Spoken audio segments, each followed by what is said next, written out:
Murder by Experts.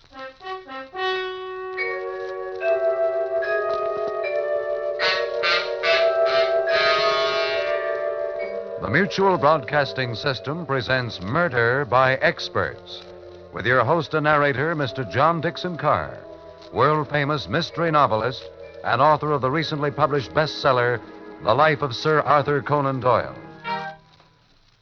This is John Dixon Carr. Each evening at this time, Murder by Experts brings you a story of crime and mystery which has been chosen for your approval by one of the world's leading detective writers. Those experts who are themselves masters of the art of murder and can hold tensity at its highest. Tonight's guest expert is Mr. Hugh Pentecost, author of many memorable thrillers, who has selected a story by a young newcomer you'll do well to watch, Andrew Evans.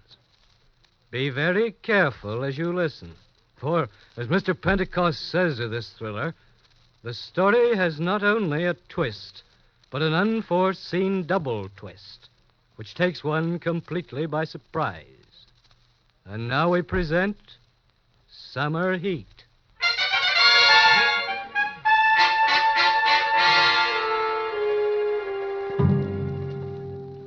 Look now at the old elms, the ivy-covered buildings on the campus of a small Midwestern university.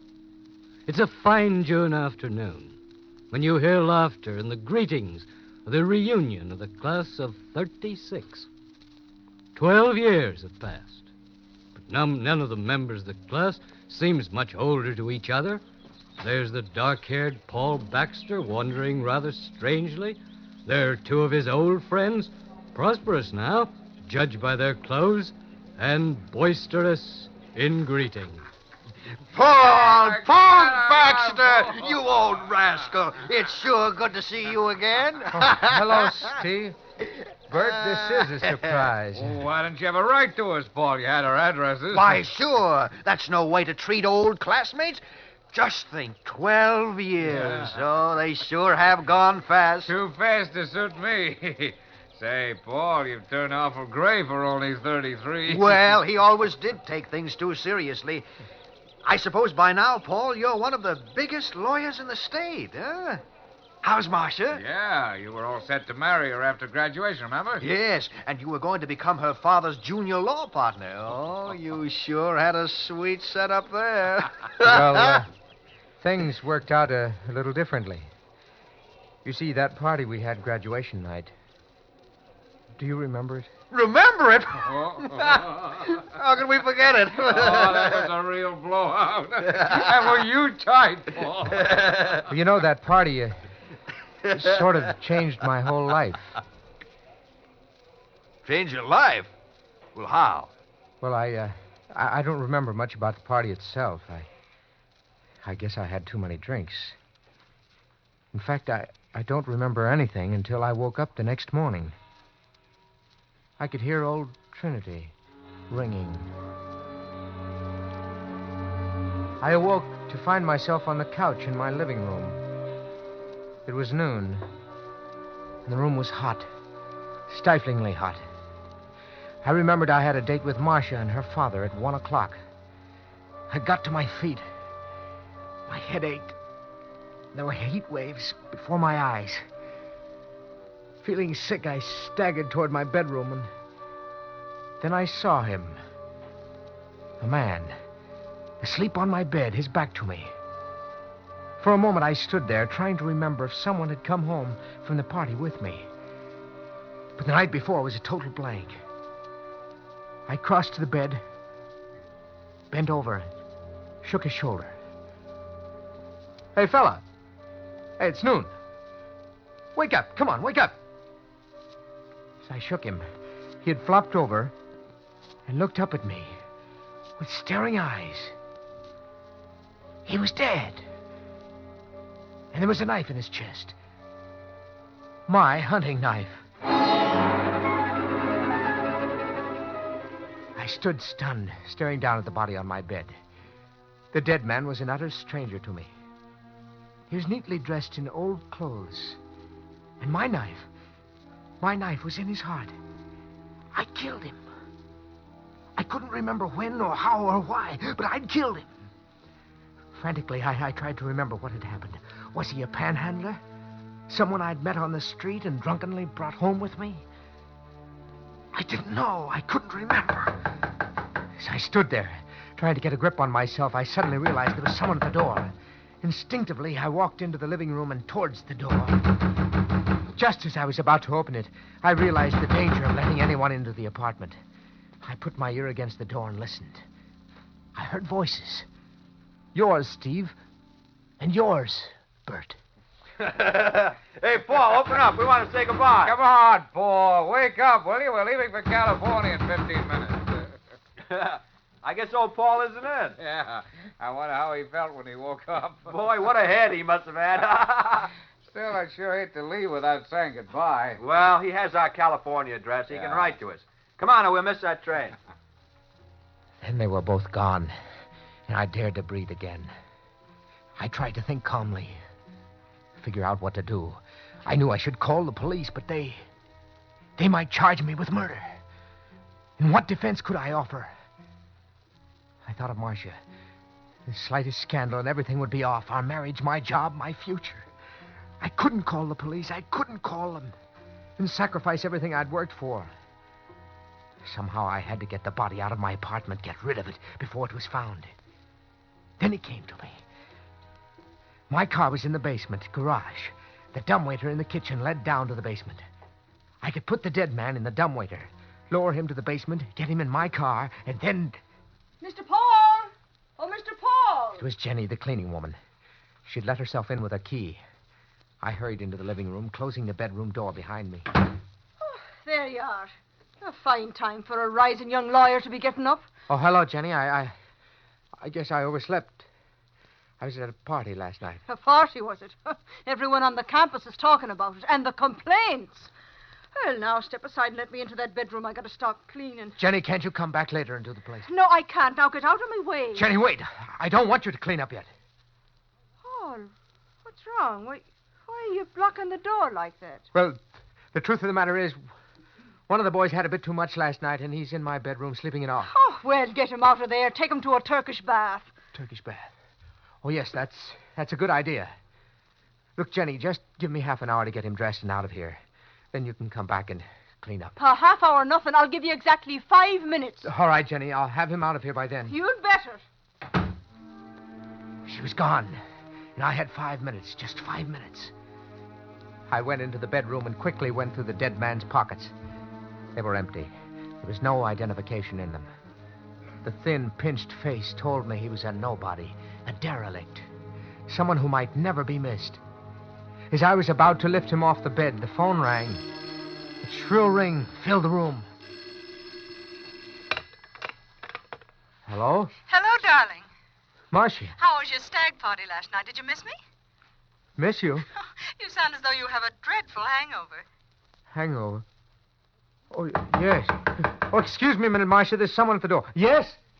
I'll be coming in to clean your room in another minute, Paul. Jenny. So get your friend out of there. Oh, yes, Jenny, yes. Just give me another minute and we'll be out of here. Marcia, I can't talk to you any longer. I'm in a hurry. Then you haven't forgotten your appointment with Father and myself at 1 o'clock. No. I may be a little late, but I'll be there. Paul, you mustn't be late. I've told you over and over what a stickler Father is for punctuality. He can't stand people who are late for appointments. Well, you recall how furious he was when you didn't I know, show. Marcia, but You have 45 minutes to shave, shower, and dress. That's plenty of time. And, Paul, wear your gray flannel suit with a blue knitted tie and be sure you're there on Yes, time, Marcia, darling. yes, but I've got to hang up. Jenny will be coming back any minute that I... Well, what if she is? Now, darling, you haven't forgotten what we discussed yesterday afternoon. Yesterday afternoon? Yes. No, I know Father's brusque and inclined to bully people, but don't let it upset you. After all, it's our future he's... Marcia, I can't talk any longer. I've got to hang up. Jenny will be back. I've only seconds left. What in the world are you talking about? Now, when Father asks... Marcia, I've got to hang up. I've got to. Goodbye. I hung up the phone and wiped the sweat running down my face. It took only a moment to lift him off the bed, carry him into the kitchen, pull the dumbwaiter up, and put his body into it. I closed the door to the dumbwaiter, ran out of the apartment, and started down the stairs to the basement.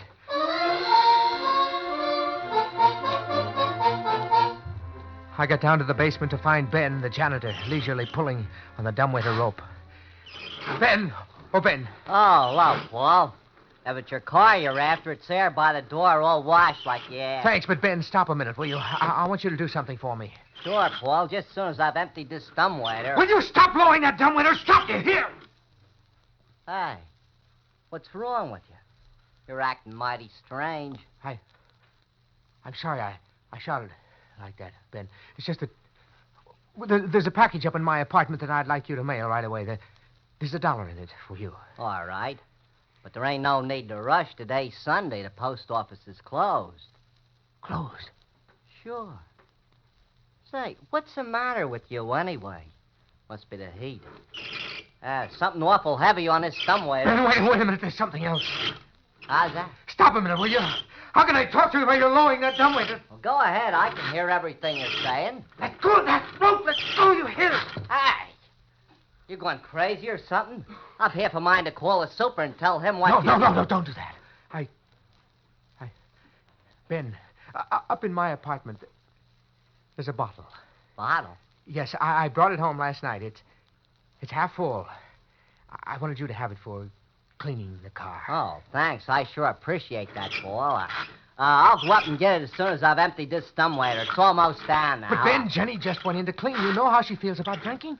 Jenny? Jumping grasshoppers. Why didn't you say so? That woman will pour it all down the drain if I don't get there first. As soon as Ben disappeared up the stairs, I pulled the dumbwaiter the rest of the way down, opened the door, and he fell into my arms. Slinging the body over my shoulder, I staggered with it to my car and swiftly dropped him on the floor in the back. It was an old touring car. The top was long since gone. To hide the body from view, I covered it with an old blanket. A moment later, I started the motor and rolled smoothly out of the basement and into the driveway. As I did, I heard Ben shouting to me from my window. Oh, hey, Paul, wait a minute. I got something to I pretended not to hear Ben calling. Instead, I stepped on the gas.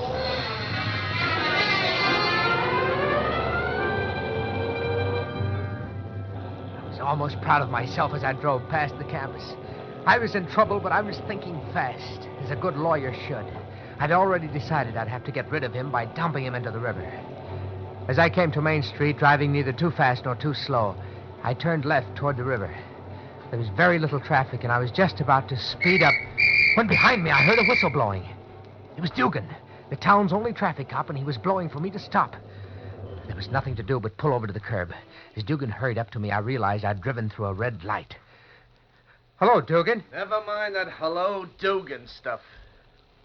What's the matter? You colorblind? I'm sorry, Dugan. I just didn't notice the light. You just didn't notice the light. That's fine. Think you and me had better take a ride over to Justice Miller. Oh, look, don't run me in, Dugan. It won't happen again. That's what all you college cut-ups say. Next thing you know, you'll be telling me... What do you got there in the back? Underneath that blanket? Under the blanket? You heard me. What's under it?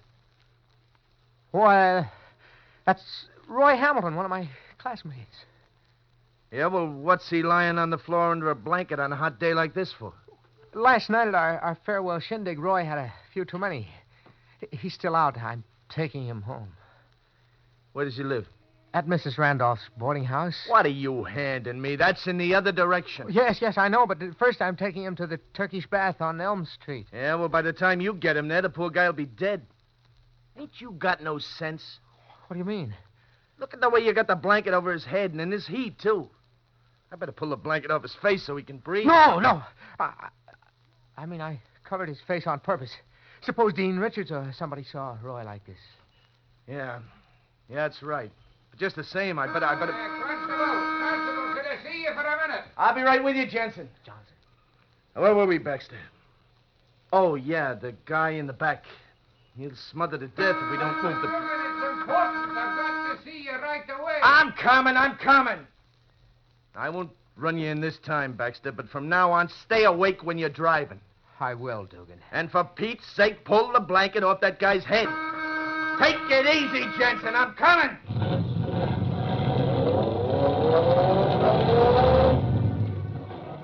As I stepped on the gas, I muttered a prayer of thanks for old Johnson, the janitor of the medical school building, who had called Dugan just as he was reaching for the blanket that covered my passenger. It was a few minutes after 1 as I drove out of town. I could picture Marcia's father fuming in my lateness. The sun was scorching in my open car as I drove along River Road, looking for a place to hide the body. I needed one where there were trees to hide me.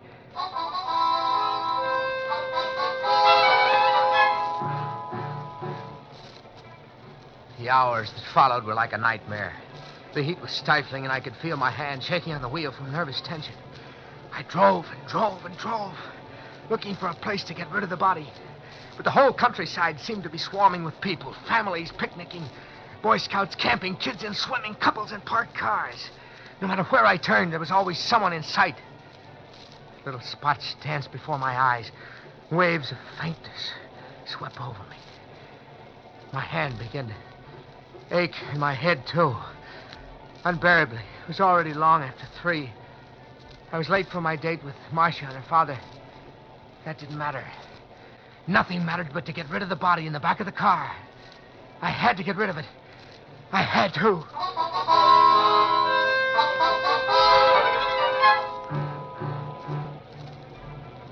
I drove, mile after mile, turning from one road to another, searching endlessly for a safe place to stop. Then I realized I was running out of gas.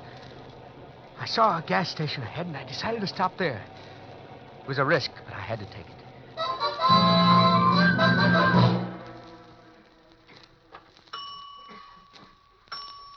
Okay, mister. That's 5 gallons. Want me to check your oil? No, thanks. How much? It's $1.15. Whew, boy, it's hot, isn't it? Yes, it's hot, all right. Here you are. That's $1.15 out of 5. Now get your change. Hey, this rear tire looks a little flat. That's all right. You want me to check it? Won't take but a minute. It's all right, I tell you. Okay, mister, just you say. Your rear door's open. I better shut that for you. Leave that door alone. But you don't want to drive along with your rear door open. That's funny. There's something in the car jamming it. I better have a... Leave that door alone and get my change. But you... All right, mister. Just as you say. I'll get your change. He hurried into the station.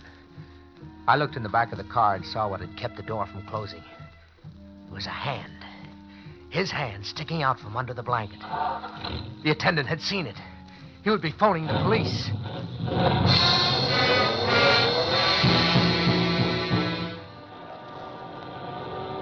I drove faster and faster. The police would be on the lookout for me now. My whole future depended on what I did in the next few minutes. And then it came to me. In one brief moment, it came to me. The perfect way to get rid of the body. It was so simple, so perfect, that I laughed aloud with relief.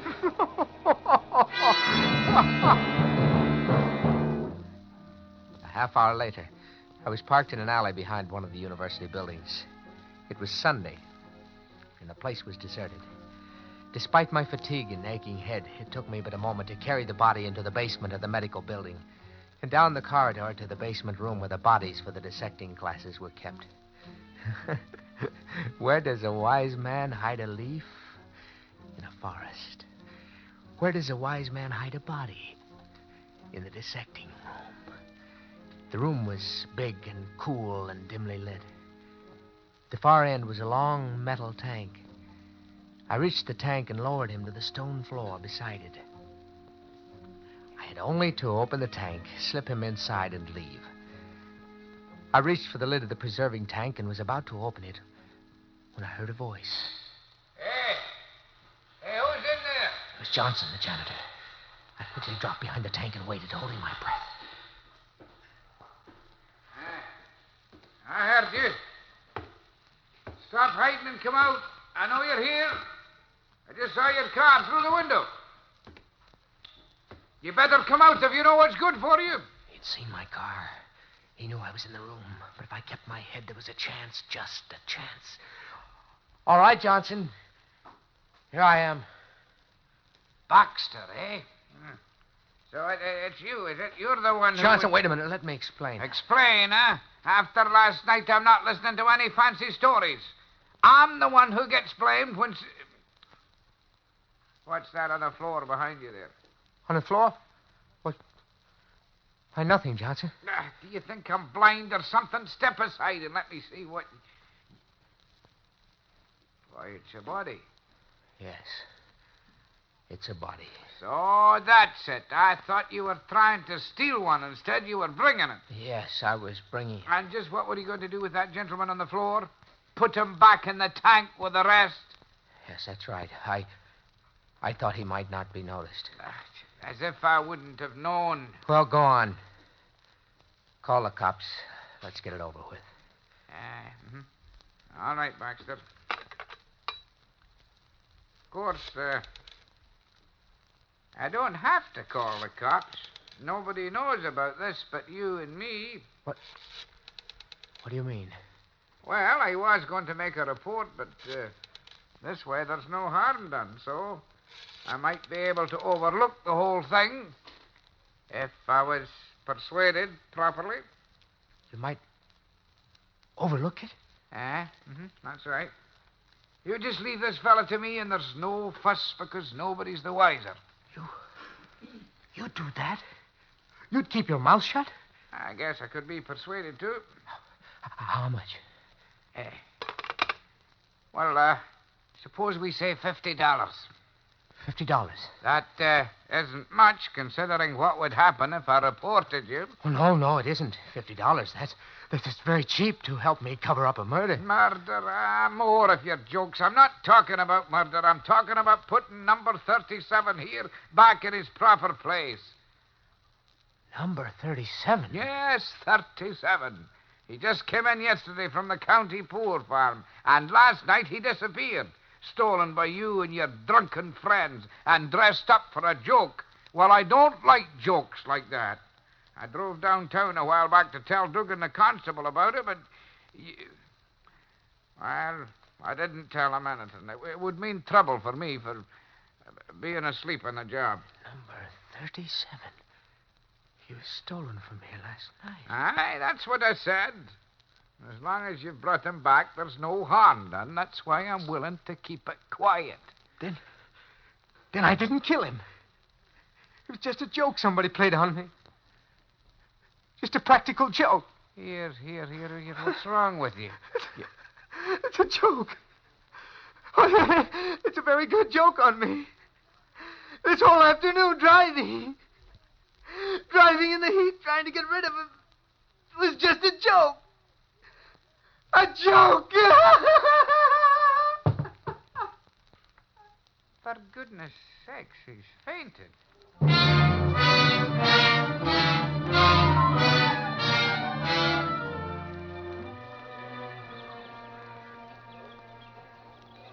Well, that's the story of what happened the day after our graduation party 12 years ago. When I came to, I was in the college hospital. I'd been unconscious a week. They said it was just a slight breakdown brought on by sunstroke. I was all right after a while, but somehow I wasn't interested in law anymore. Marcia and I didn't get married, and I didn't become her father's junior law partner.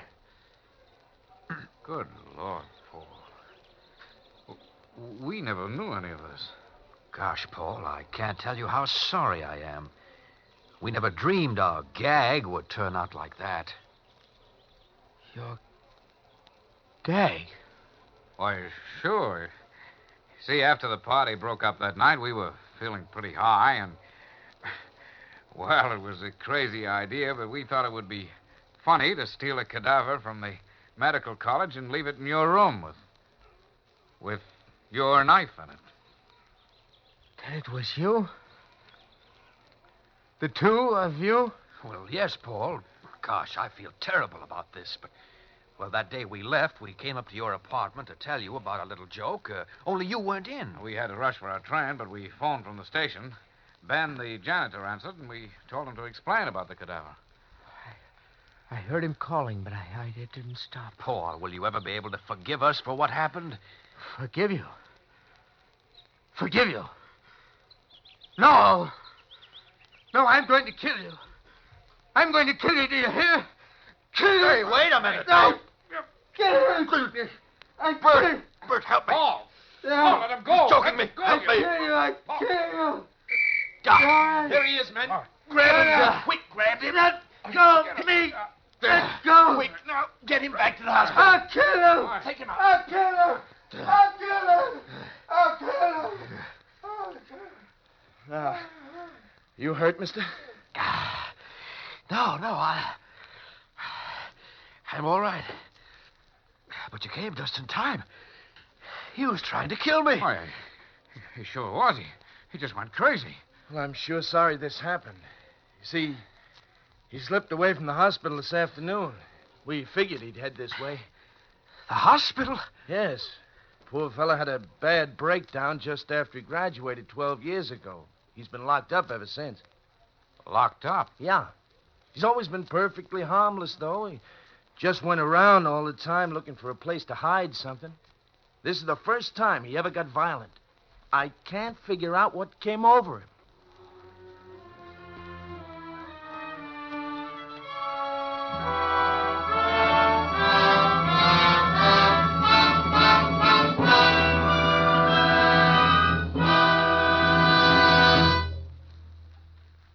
And so the curtain falls on Summer Heat, which was chosen by guest expert Hugh Pentecost, whose latest thriller, Where the Snow Was Red, will be published next month. We welcome your comments on tonight's story. All letters should be addressed to Murder by Experts, care of Mutual Broadcasting System, New York 18, New York. Next week at this time, Murder by Experts brings you the story of a woman who pitted her wits against death. A story selected for your approval by Brett Halliday, creator of the rough, tough detective known as Mike Shane. Until then, this is your host, John Dixon Carr, saying good night.